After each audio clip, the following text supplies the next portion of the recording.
goals here at the Clermont County Board of Developmental Disabilities have been the same for the past 40 years. We provide the opportunity for individuals with developmental disabilities and intellectual disabilities to be as independent and self-determined as they can possibly be. We're serving or partnering to serve 1,200 individuals on any given day. We serve individuals with significant physical disabilities. We also serve individuals who are very independent but just need some minimal supports in our community.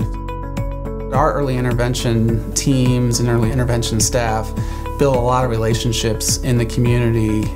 The thing with early intervention is if we can get with the family early and really provide those supports, we can really hopefully impact that child and that family at a very early age where they may need fewer services down the line. Brooks has something called maternal uniparental disomy 14, which is also known as Temple syndrome. And he was diagnosed at 2 years old. When Brooks was very young, he was very small and he had low muscle tone, so he had a lot of difficulty walking or moving around. He didn't walk till much later.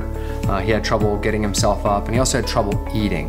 When they came on 10 months, he was not really even crawling yet, just real behind in a lot of his developmental milestones. Since they've been here, every single milestone has grown, has exceeded. So he's been doing fantastic as far as his speech is getting further along, his physical development, his fine motor skills. The big benefit for us too is also gives us ideas of what we can do to help Brooks. They introduced us to all these new tools that we didn't know existed to help him speak and play and just do the typical things other kids get to do. It's been a game changer. Early intervention is definitely the key. I think some of these kids that don't get the early services continue to struggle. And then when they don't necessarily get services until they get into school, it just impacts every ounce of their life.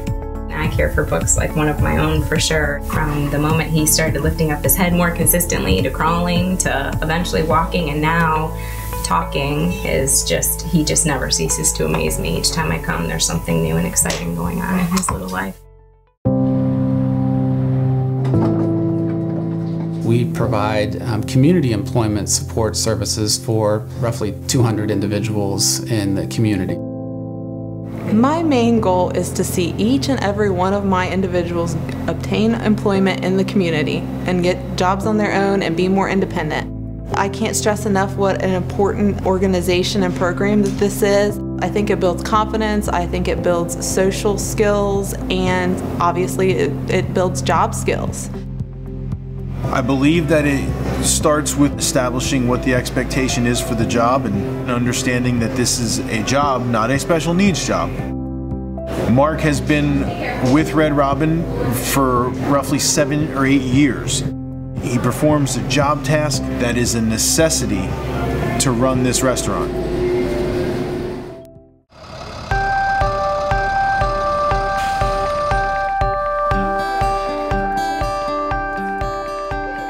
I'm the mother of Madison and Molly.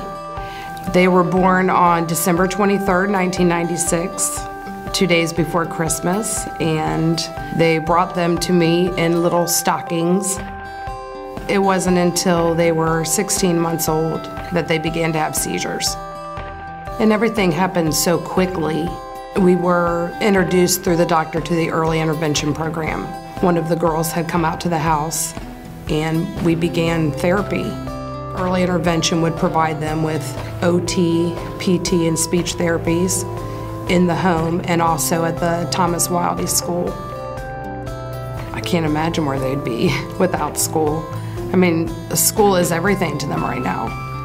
I mean, Molly runs to the bus every morning. She hears the bus backing up and really tries to get to the bus as fast as she can. I could never provide at home what they do for them at school.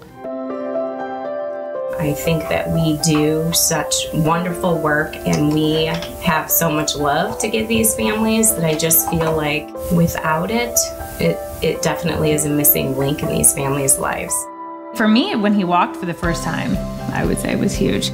I came downstairs and Kyle grabbed Brooks and said, show Mom how you can walk, and stood him up and he walked over to me and I just lost it. That was really cool.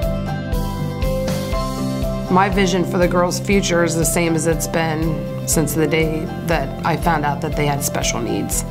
I want them to be a part of their community and be around peers, both with special needs and typical peers, and nobody really see the difference. We truly believe that individuals with developmental disabilities have so much to offer. They have the same rights and should have the same opportunities that we all have.